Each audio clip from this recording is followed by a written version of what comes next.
Kung tinatamad ka na sa trabaho, makinig ka sa akin. Kung tinatamad ka na sa trabaho kasi nakakapagod, tinatamad ka na sa trabaho kasi sobrang traffic, tinatamad ka na sa trabaho kasi mainit, tinatamad ka na sa trabaho kasi nakaka-stress, tinatamad ka na sa trabaho kasi ang daming sip-sip na trabaho, tinatamad ka na sa trabaho kasi toxic yung management, tinatamad ka na sa trabaho kasi halos hindi ka ma-promote. Kung napapagod ka kasi nagmumukha ng routine yung ginagawa mo, ano mo yan, walang bago, paulit-ulit na lang, yung literal na nakakasawa na.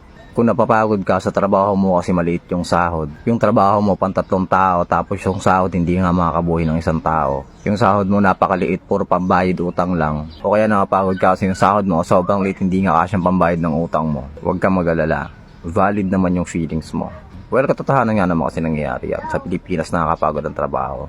Stress, yung biyahe, sobrang traffic, sobrang init, ang daming toxic na katrabaho, ang daming sip-sip, yung management na parang pamamanahan ng kumpanya, yung mga toxic na kumpanya na pansariling kapakanan lang iniisip at walang paalam sa mga empleyado nila, yung sahod na napakaliit na hindi makasabay sa pagtaas ng bilihin, sahod na puro pambayad lang ng utang. Legit naman yan. Valid yung nararamdaman mo. Alam ko napapagod ka na. Totoo yan, walang hindi mapapagod sa ganyang sitwasyon. Pero wag na wag kang bibitaw. Wag na wag kang bibitaw, please lang. Kasi isipin mo na lang, yung mga marites nga dyan sa inyo eh. Stress din yung mga yan. Babad sa initan. Makakaranas din ng traffic.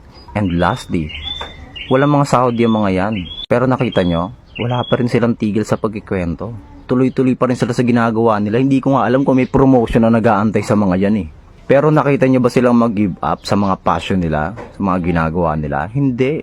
Walang promotion, walang sahod, pero tuloy-tuloy pa rin sila sa ginagawa nila. At pinakamalupit nito, araw-araw nilang pinagbubutihan yung pagiging marites nila. Kaya huwag kang mag-give up. Kung yung mga marites nga hindi nag-give up, ikaw pa kaya na sinasahuran ka?